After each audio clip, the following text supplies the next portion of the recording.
আমার নবী দাঁড়াইতে পারে না,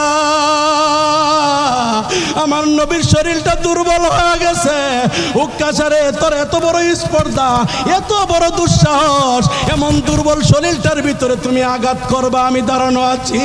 উক্কাসা নবীজিকে ডাকদা বলে, ইয়া রাসূলুল্লাহ, আপনি তো আমার জীবনের নিরাপত্তা দিয়েছেন, আপনার সাহাবী দাঁড়াইল কেন?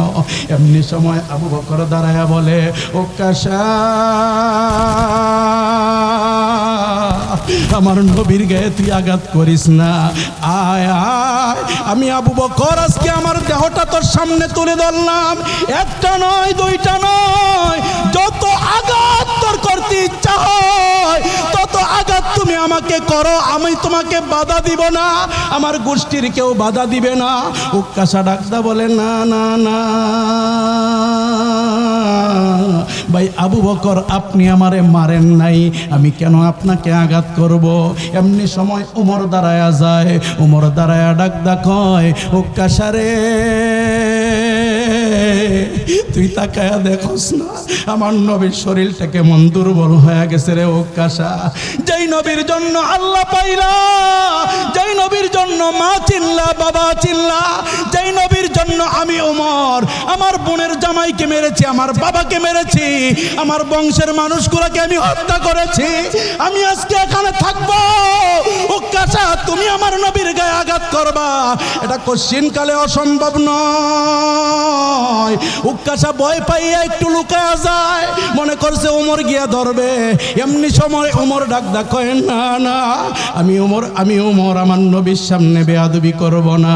উক্কাসা, আমার ভাই আবু বকর দাঁড়াইছে, গাটা পাইতা দিছে, দেহ পাইতা দিছে, তুমি আঘাত করো না। উক্কাসা,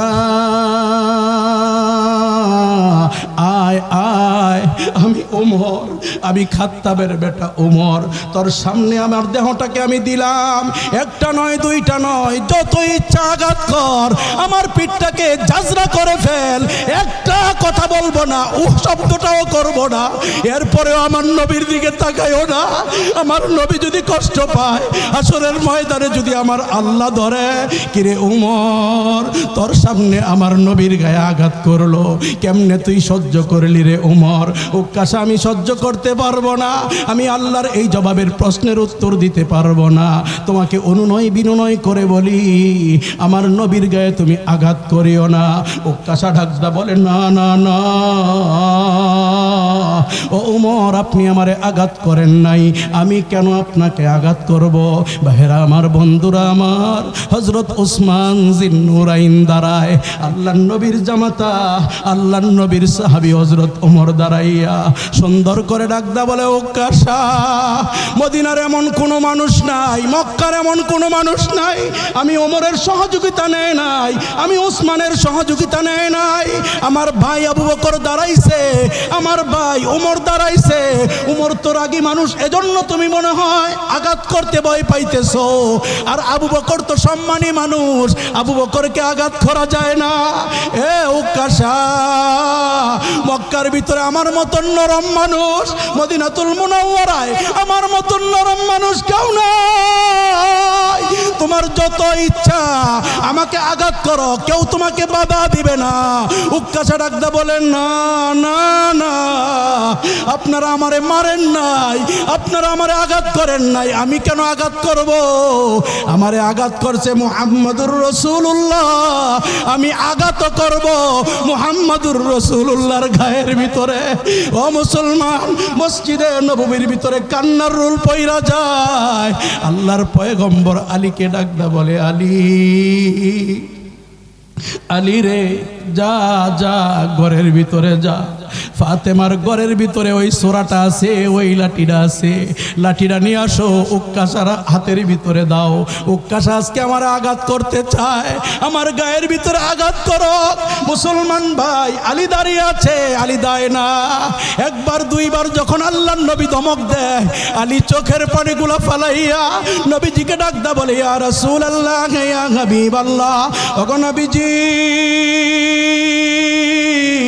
জীবনে কোনোদিন বেয়াদবি করি নাই, কিশোরের ভিতরে আমি সর্বপ্রথম কিশোর সাহাবী, আমার আগে কেউ মুসলমান হয় নাই, আজকে আপনার যদি এটা বেয়াদবি মনে হয়, এরপরে আমি পারবো না, আমি লাঠি আইনা দিব, এই লাঠি দ্বারা আঘাত করবে উকাশা, এটা আমি সহ্য করতে পারবো না।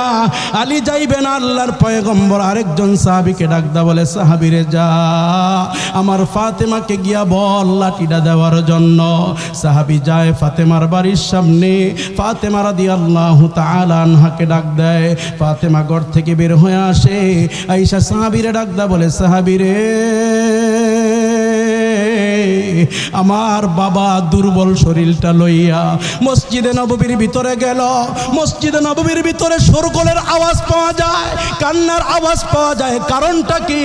সাহাবী দাঁড়িয়ে শুধু নিশ্চুপে বলছে, ওগো ফাতেমা, আল্লাহর পয়গম্বরের একটা সূরা মুবারক নাকি আপনার কাছে আছে, লাঠি মুবারক নাকি আপনার কাছে আছে, ওই লাঠিটা আল্লাহর পয়গম্বর চায়।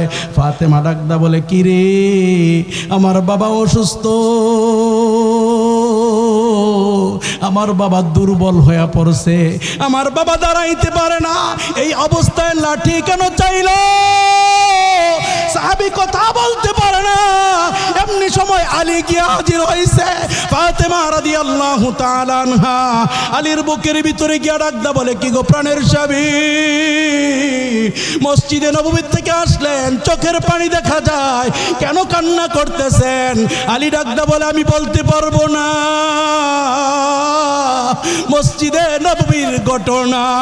প্রিয় ভাইরা আমার, আল্লাহর পয়গম্বরের মেয়ে কলিজার টুকরা ফাতেমা সাহাবীকে ডাকদা বলে, খোদার কসম করে বলি, বলো কি হয়েছে? ওই সাহাবী ডাকদা বলে, ফাতেমা, উকাশা নামক একজন সাহাবী, আপনার বাবা আমাদের দয়াল নবী, যাকে দেখলে ক্ষুধা নিবারণ হয়ে যায়, তার গায়ের ভিতরে আজকে আঘাত করতে চায়। আল্লাহর মেয়ে, আল্লাহর নবীর কলিজার টুকরা ফাতেমা এই কথাটা শুনিয়া একটা চিৎকার মাইরে ডাক দেয়, হাসান রে, হুসাইন রে, কই রে তোরা? ও হাসান, ও হুসাইন, আয় আয়। কে ডাকি? মসজিদে নববীর ভিতরে তোর নানার গায়ে আঘাত করতে চায় রে হাসান, আয় আয়, আয় রে হাসান। হাসান দৌড়ে আসে, হুসাইন দৌড়ে আসে। হাসান হুসাইন আয়েশা মাকে জড়ায়া ধরে, মাকে ডাকতে বলে, আম্মা কি হয়েছে? আল্লাহর নবীর কলিজার টুকরা ফাতেমা হাসানের মাথার মধ্যে হাত রাইখা হুসাইনকে বুকের ভিতরে ধারণ কইরা ডাকদা কয়, তোদেরকে আমি দোহাই দিয়া বলি, আমার বাবা তোদের নানার শরীরটা বেশি ভালো না, এমন দুর্বল হয়েছে দাঁড়াইতে পারে না, আমার বাবা কথা বলতে পারে না। মসজিদে নববীতে রাখি তোর নানার কোন সাহাবী আজকে তোর নানার গায়ের ভিতরে আঘাত করতে চায়? হাসান রে, হুসাইন রে, ওই সাহাবী আল্লাহর মাঝখানে দুই ভাই দাঁড়াইবি, যত আঘাত করতে চায় তোদের পিঠে করবে, আমার এতিম বাবার গায়ে জানি একটা আঘাত না লাগে রে হাসান। আমার এতিম বাবা, আমার বাবার মা নাই, এ পিরোজপুরের মুসলমানেরা, আমার নবীর মা নাই, আমার নবীর বাবা নাই। ফাতেমা সহ্য করতে পারে না, হাসান ডাক দেয়, হুসাইন ডাক দেয়, মা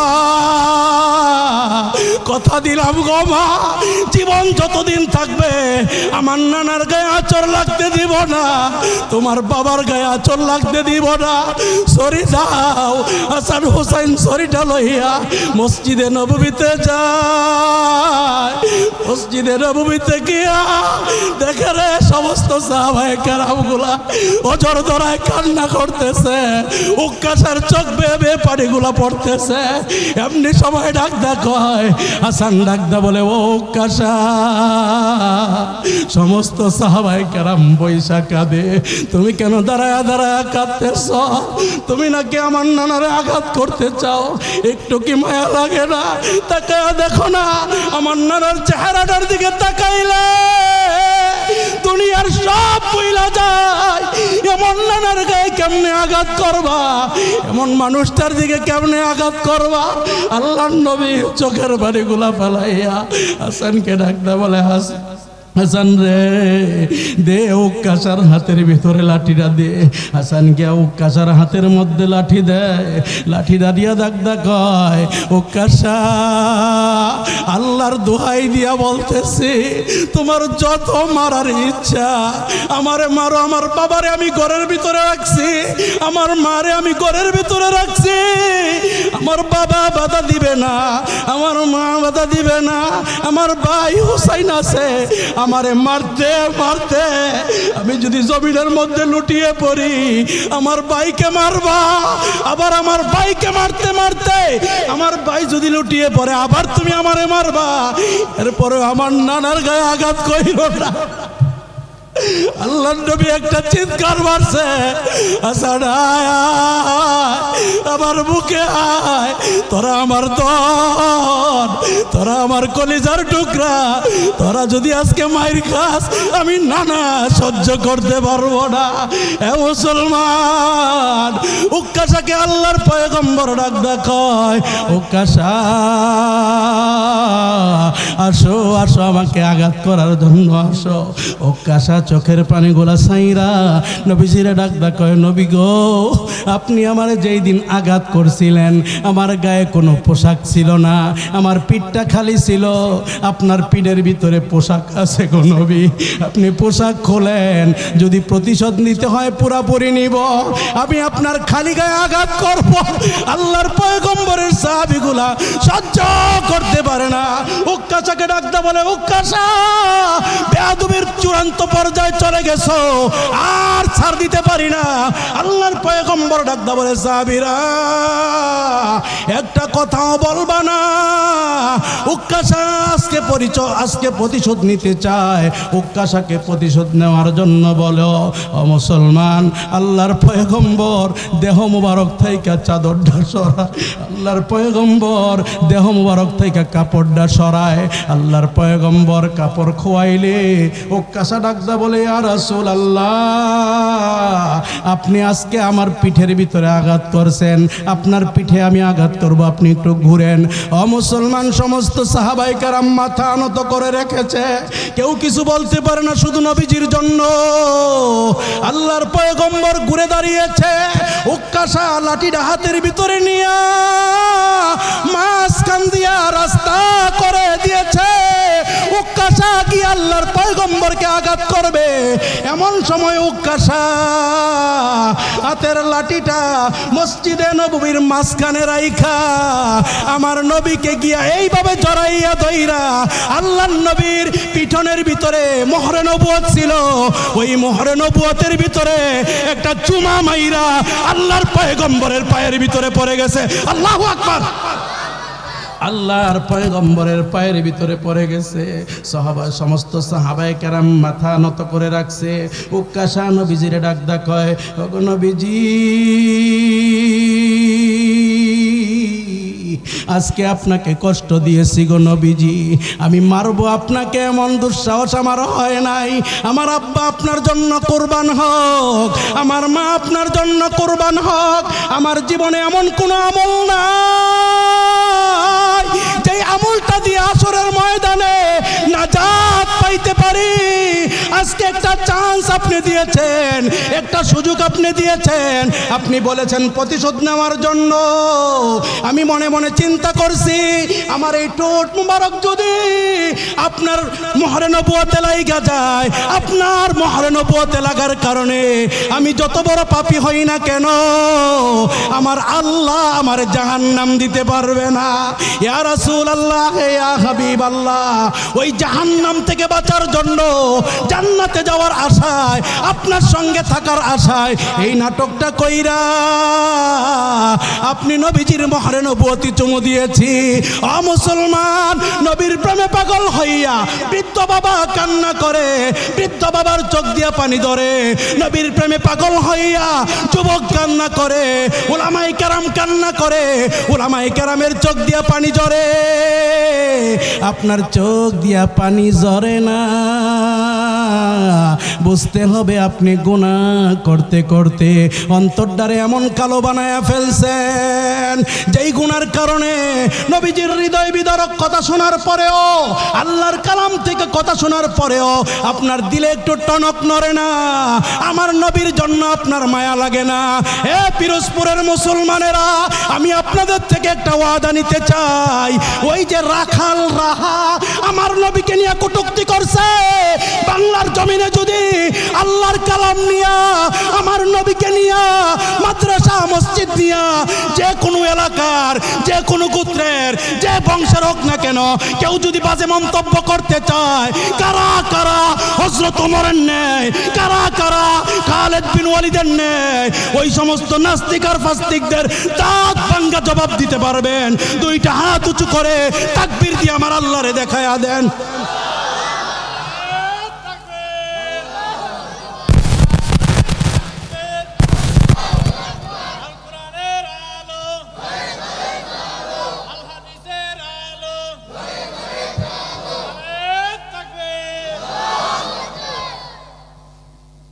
ভাইরা আমার, বন্ধুরা আমার, রাখাল রাহা সমস্ত মাযহাবের ইমামদের ফতোয়া, আল্লাহর কালাম বলে আল্লাহর নবীকে নিয়ে যারা কটূক্তি করে, আল্লাহকে নিয়ে যারা কটূক্তি করে, তাদের কোনো মাফ নাই, তাদের একটাই শাস্তি, মৃত্যুদণ্ড। জোরে বলেন ঠিক কিনা?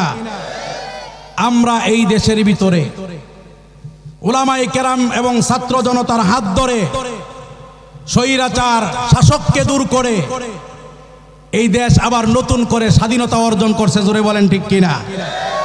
অতএব এই দেশটা মুসলমানের দেশ, ইসলাম নিয়েই বাঁচতে হবে, ইসলাম নিয়েই থাকতে হবে। প্রত্যেকটা মানুষের অন্তরে অন্তরে আল্লাহর পয়গম্বরের প্রেম আর ভালোবাসা আছে। ওই প্রেম আর ভালোবাসা দিয়ে বলতেছি, অবশ্যই এই বাংলাদেশের ভিতরে সংবিধানে আইন করতে হবে, আল্লাহর রসুলের সাথে যারা গুস্তাখি করবে, দিন নিয়ে যারা গুস্তাখি করবে, তাদের একটাই শাস্তি, মৃত্যুদণ্ড। জোরে বলেন ঠিক কিনা? তাদের কোনো মাফ হইতে পারে না। জোরে বলেন ঠিক কিনা? ইদানিং কালে আরেকটা জিনিস আমরা লক্ষ্য করতেছি, বিশেষ করে যুবক বখাটে ছেলেরা বাপমার সামনে থেকে মেয়েকে তুলে নিয়ে দর্শন করে। জোরে বলেন ঠিক কিনা? দর্শনের শাস্তি দেওয়া, মৃত্যুদণ্ড হওয়া উচিত বাংলাদেশে। যদি দর্শনের শাস্তি মৃত্যুদণ্ড হয়, তাহলে বাংলার কোনো বখাট, বাংলার কোনো উদ্ভট ছেলেরা মানুষ মেয়েদেরকে নিয়ে নোংরামি করতে পারবে না। জোরে বলেন ঠিক কিনা? এই কোরআন আমাদেরকে যা শিক্ষা দিয়েছে, হে মুসলমান, কোরআন থেকেই কথা বলতেছিলাম, কোরআনটা আজকে ঘরের থেকে চলে গেছে, এজন্য ঘরের ভিতরে অশান্তি লাগছে। জোরে বলেন ঠিক কিনা? কোরআন সমাজ থেকে চলে গেছে, এজন্য সমাজের ভিতরে অশান্তি। কোরআন ইউনিয়ন থেকে চলে গেছে, এজন্য ইউনিয়নের ভিতরে অশান্তি। কোরআন থানার থেকে চলে গেছে, এজন্য থানার ভিতরে সমস্যা। কোরআন জেলার থেকে চলে গেছে, এজন্য জেলার ভিতরে সমস্যা। কোরআন দেশ থেকে বিদায় করতে চেয়েছিল, পারে নাই। কেননা কোরআনের হেফাজত করবে কে? জোরে বলেন। কাদের মাধ্যমে করবে? পিরোজপুরের মুসলমানের মাধ্যমে করবে, বাংলাদেশের মুসলমানের মধ্যে করবে, ভারতের মুসলমানের মাধ্যমে করবে, ইন্দোনেশিয়ার মুসলমানের মাধ্যমে করবে। আল্লাহ পাক এই কোরআনের হেফাজত মানুষ দ্বারাই করবে। জোরে বলেন ঠিক কিনা? অতএব নাস্তিক আর ফাস্তিক যারা আছেন, অথবা তাদের যারা চাইটা কিছু অর্জন করতে চান, হুঁশিয়ারি সংবাদ বইলা গেলাম, দুঃসাহস এটা দেখায়েন না। এটা মুসলমানের রাষ্ট্র। জোরে বলেন ঠিক কিনা? আগায় গোড়ায় মুসলমান। খারাপ লাগতেছে আপনাকে? শেষ করে দিব। তাইলে সামনে কোন মাস আসতেছে?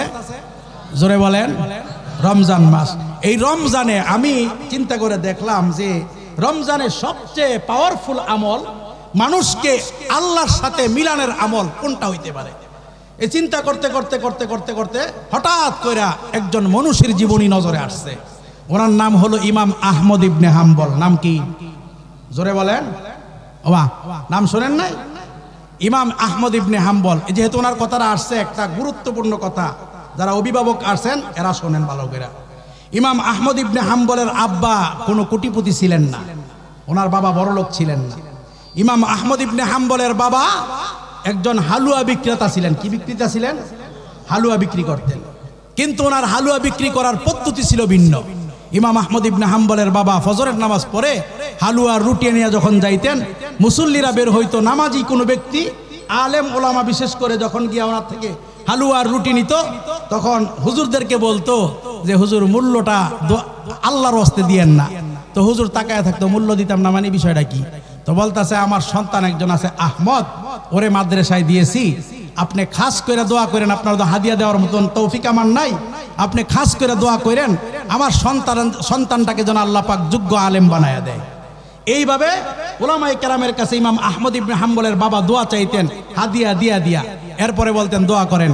ইমাম আহমদ ইবনে হাম্বল বলে আমার বাবার দোয়া চাওয়া নেককার মানুষদের দোয়ায় আমার আল্লাহ আমাকে জগৎ বিখ্যাত ইমাম, জগৎ বিখ্যাত মুহাদ্দিস, জগৎ বিখ্যাত ওলি বানাইছে। সুবহানাল্লাহ। এই ইমাম আহমদ ইবনে হাম্বল 99 বার আল্লাহকে স্বপ্ন দেখছে। আর আসতে কোন আপনাকে দেশের প্রধানমন্ত্রী মনে হয় কয়েকবার দেখছে। আপনারা যেভাবে না দেহার দো কথা বেড়ি বেলে তাহাজ্জুদ পড়তো, কিও দেহার কথা না, হ্যাঁ যেহেতু তাহাজ্জুদ পড়তো দেহার দো কথা, তাহাজ্জুদ পড়লে তো দেহার কথা। দেহে ছোটবেলা একটা কিতাব পড়ছিলাম, কিতাবের নাম ভুলে গেছি গা, কিতাবটা লেখছিল আশরাফ আলী থানভী রহমতুল্লাহ আলাইহি। খারাপ লাগতেছে আপনাকে? তো এক বেড়া সাধারণ মানুষ আর কি, সাধারণ মানুষ, এলেম কালাম নাই, সাধারণ মূর্খ মানুষ আর কি। এই বেড়ায় ইবাদত বন্দিগি করে, সমাজের মধ্যে রটায় দিছে যে এই বেড়ায় অনেক বড় আল্লাহওয়ালা আবেদ। কি রটাইছে? আমগদেশ আছে না কত বাবা, নেংডা বাবা, ফালুসা বাবা, কালুসা বাবা, খেতাওয়ালা বাবা, কুত্তা বাবা, কত বাবাই তো আছে। আপনার দেশে না থাকতারে বিভিন্ন দেশের মধ্যে আছে না? তেই দেখবেন যেখানে এই পণ্ডিত থাকে ওই জায়গার মধ্যে কিছু দুষ্ট পোলাবাইন থাকে না? তো সবাই খালি কয় হ্যাঁ আল্লাহওয়ালা আল্লাহওয়ালা। মাদ্রাসার একটা ছাত্র হ্যাঁ কয় হ্যাঁ কি আর আল্লাহওয়ালা, হ্যাঁ কাছে এলাম নাই কালাম নাই, হ্যাঁ আবার আল্লাহওয়ালা হয় কেমনে?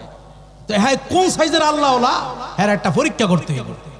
এই কি করছে, এই রাতের বেলা মনে করেন মাথার মধ্যে কলস ফেসাইয়া, হ্যাঁ মনে করেন 5 ফিট লম্বা কলস ফেসাইছে, আরো 3 ফিট, কয় ফিট হয়েছে? 8 ফিট ফেসাইয়া এই মাথার কলস সহ নিজের সহ সাদা কাপড় দিয়া ডাইক্যা কলা গাছের সিফার ডুক্যা ওই মুরব্বী ওই দিনে ওই কালে এই পুষ্কুনের থেকে উজু করতে হইব, গাড়ে তাহাজ্জুদ পড়ার জন্য যাইতাছে, থুতু করে পানি আনতো। হ্যাঁ মাশাআল্লাহ দিলে কলা গাছের সিফাতে ডাক দিছে হক মাওলা। এখন যেই মাত্র ডাক দিছে তো শব্দ সাদা, তো তাকায়া দেখে যে আল্লাহু আকবার, কলা গাছের মতো লম্বা এক মানুষ দেখা যায়।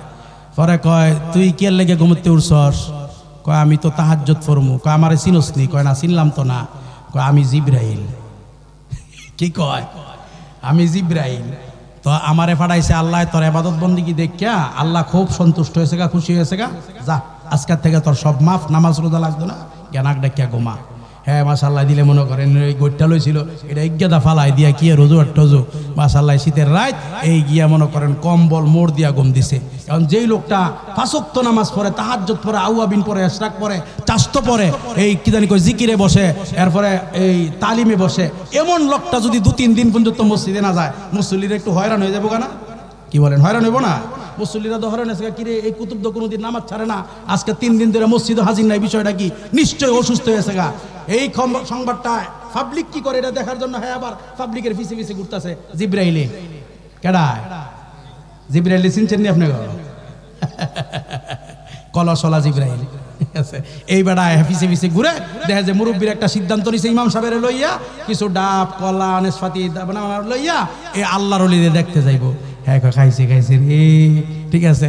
এখন হ্যাঁ পিছে পিছে গেছে, গিয়া ডাক দিছে কিও হাদি সাহেব বাইতাছেন নি? হ্যাঁ হ্যাঁ একেবারে মনে করেন বিদেশি কম্বল দিয়া একেবারে ডাকিয়া নাক ডেকে ঘুমাইতেছে। হ্যাঁ আসি দো কে কি হয়েছে? কয় দরজাটা খোলেন। দরজা খুলে দেখ আপনি কি অসুস্থ? কয় কেডা কইল? কয়তো 3 দিন ধরে মসজিদে যান না। আরে তোমরা তো সংবাদ জানো না কি ঘটনা ঘটে গেছে 3 দিন আগে। আমি তো কইতারি না, মসজিদও যাইতারি না, আনন্দের ঠেলায়। কি এর ঠেলায়? আনন্দের ঠেলায় মসজিদও যাইতারি না, তোমার সংবাদটা দিতারি না। কি ঘটনাটা করছে এটা তো কইবা। পরে কয় কি হয়েছে? কয় বউ সব ডিরে বয়সেরা কয় 3 দিন আগে তাহাজ্জুদ পড়ার লাগিয়া কি জানি কয় 3টা বাজে উঠটা যাইছিলাম এই গাড়ির ভিতরে, ইমন সময় তো কলা গাছের সিফা দিয়া জিব্রাইল আইসা আমারে ডাক কইতাছে আল্লাহ আমার ইবাদত বন্দেগী পছন্দ কইরা আমার আর কইছে ইবাদত বন্দেগী করতে না, আমার না কইরা দিছে, এর লাগিয়া আর আমি মসজিদে যাই না, যেহেতু আল্লাহ না করছে আর যাওয়ার দরকারটা কি? ওই বান্দর কলসলা জিব্রাইল হেইতে ডাক কয় কিরে জিব্রাইল কি আমি নাকি? ডাক্তার কয় জিব্রাইলকে আমি নাকি? কয় তুই সামাইদার নাতি না? কয় আমি তো সামাইদার নাতি হই। কয় তুই আবার জিব্রাইল হবি কীর্তি? কয় হে দিনের জিব্রাইলটা আমি আসছিলাম।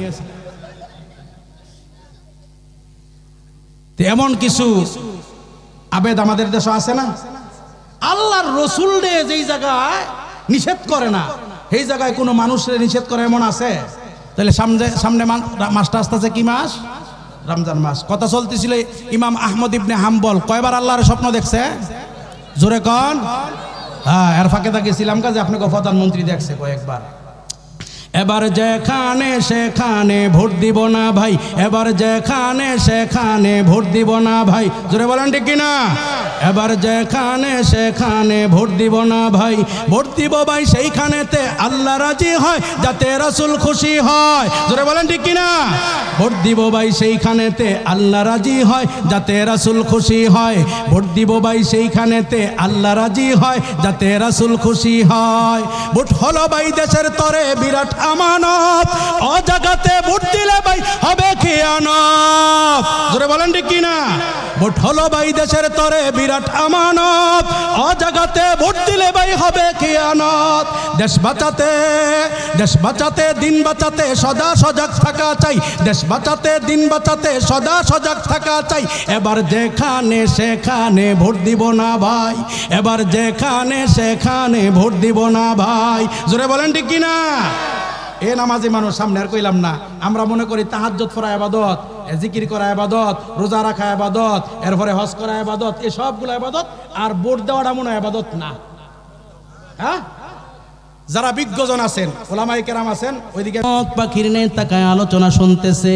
আমি দেখতেছি একটা একজন হযরত, একজন আলেম নিচে চোখের পানিগুলা ফালাইয়া কথাগুলা শুনতেছে।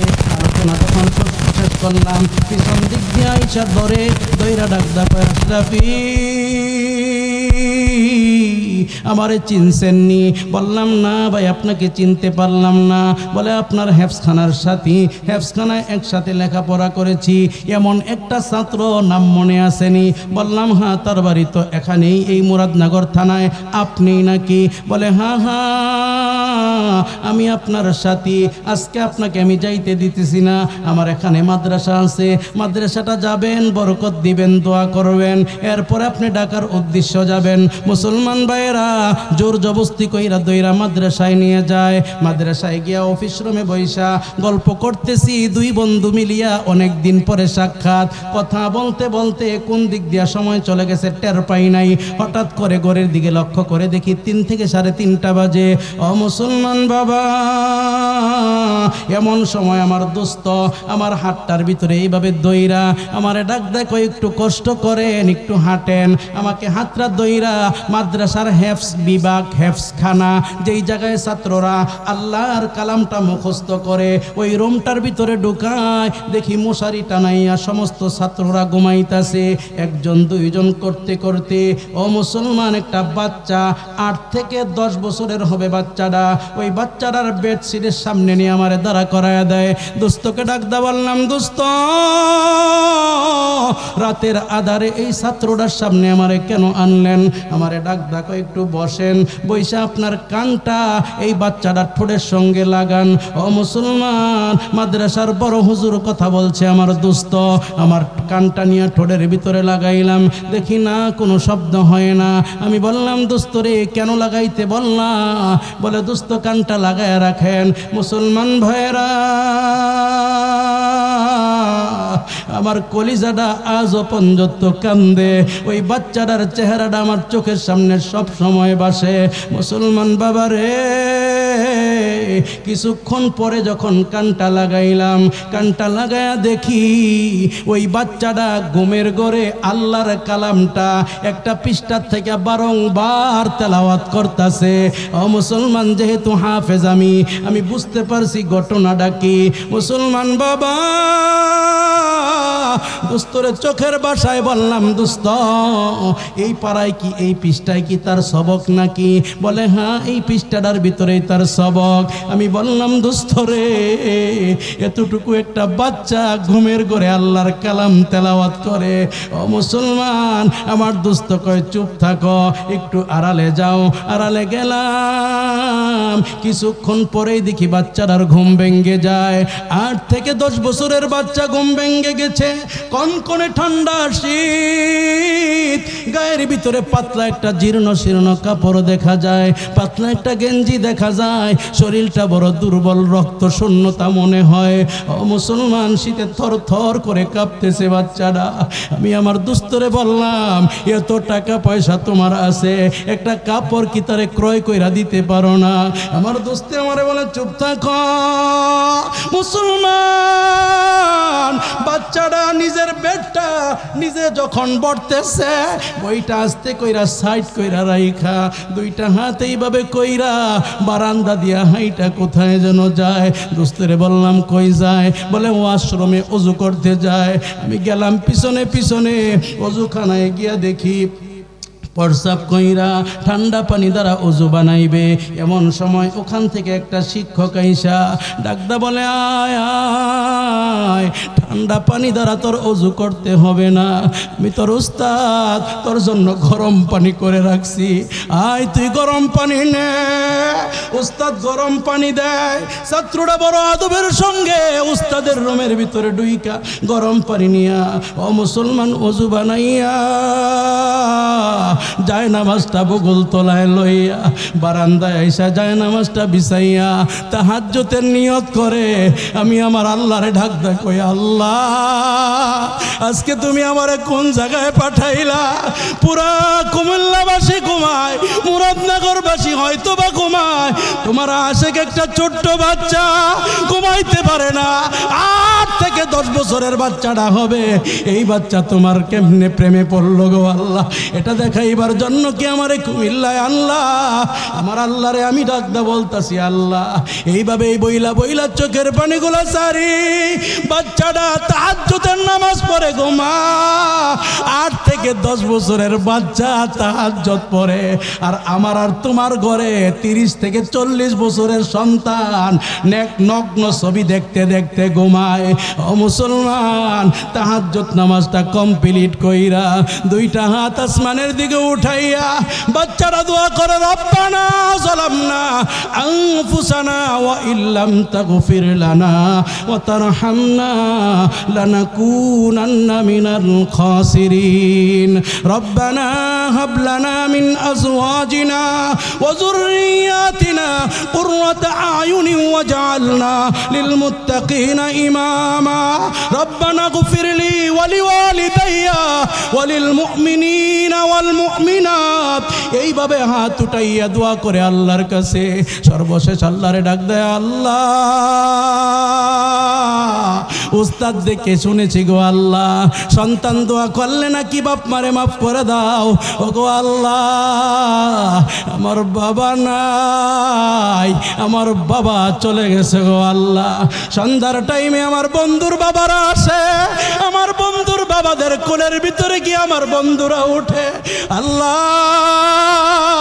আমিও বুঝ মানুষ, আমার কলিজারে মানাইতে পারি না, আমার বন্ধুরা যেন না দেখে, এজন্য গিয়ে আমি আড়ালে কান্না করি গো আল্লাহ। আমারে কোলে নেওয়ার মতন কেউ নাই।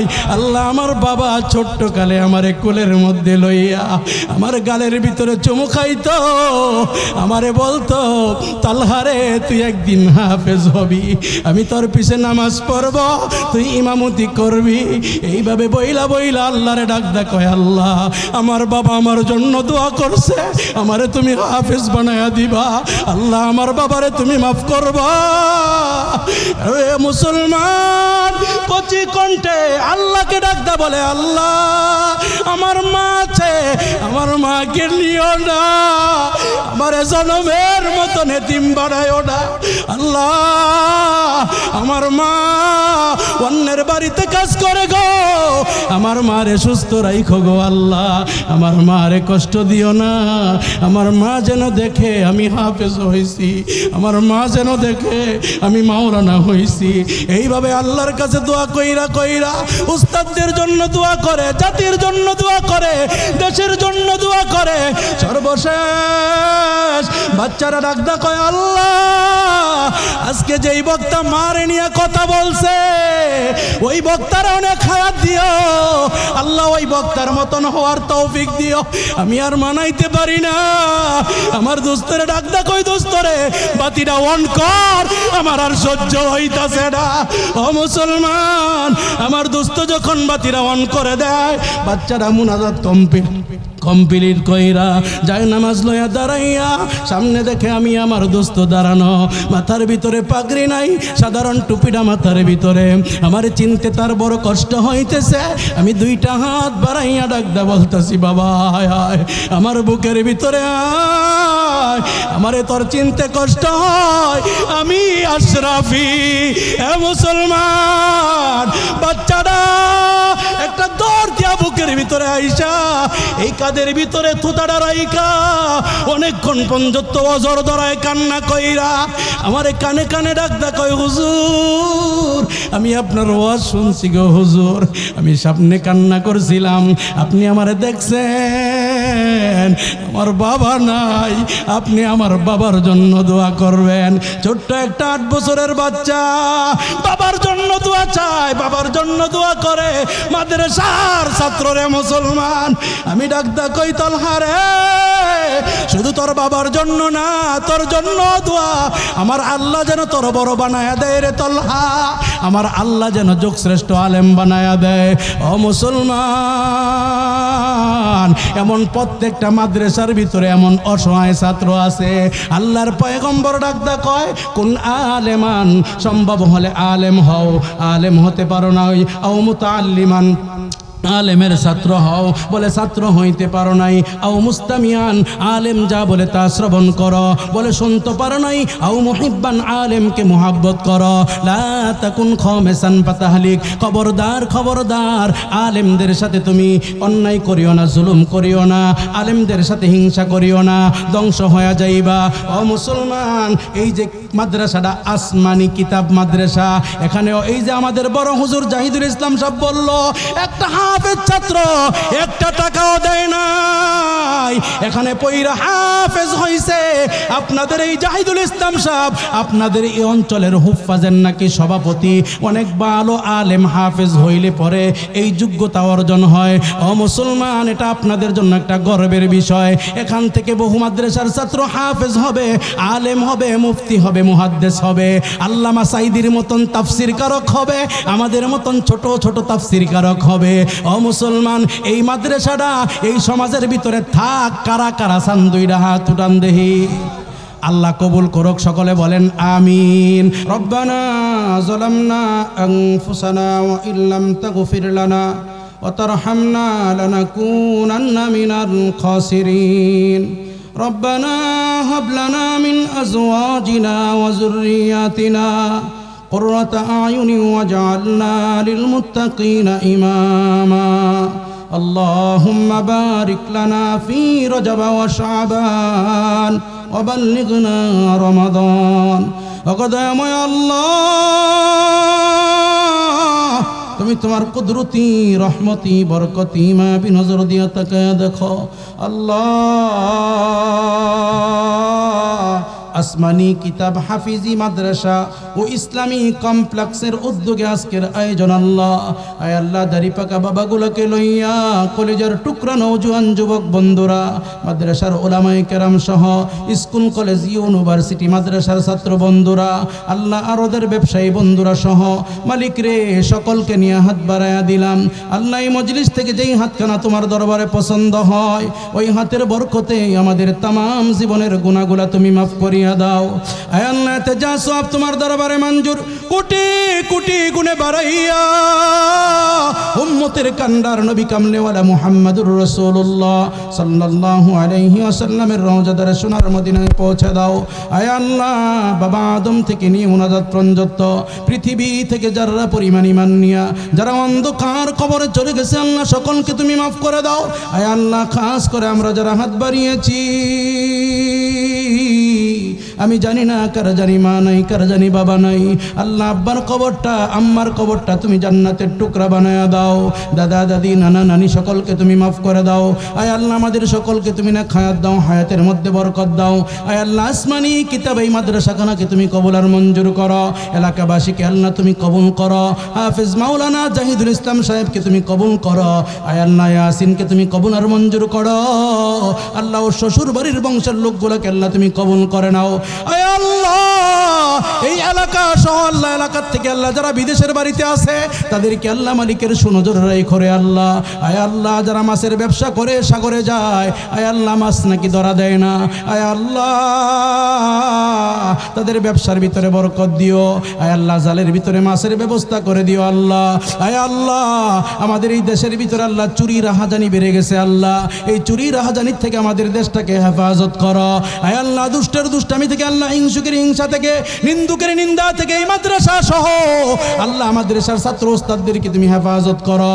আয় আল্লাহ সামনে রমজান আসতেছে, রমজানে প্রত্যেককে আল্লাহ বেশি বেশি করে নেকের কাজগুলা করার তৌফিক দিও আল্লাহ। যা চেয়েছি যা চাই না দুনিয়া আখিরাতে চলতে গেলে প্রয়োজন হবে প্রত্যেকটা কল্যাণকর বস্তু আমাদেরকে দান করে দিও। ওয়াজআল আখির কালামিনা ইনদাল মাউত লা ইলাহা ইল্লাল্লাহু মুহাম্মাদুর রাসূলুল্লাহ সাল্লাল্লাহু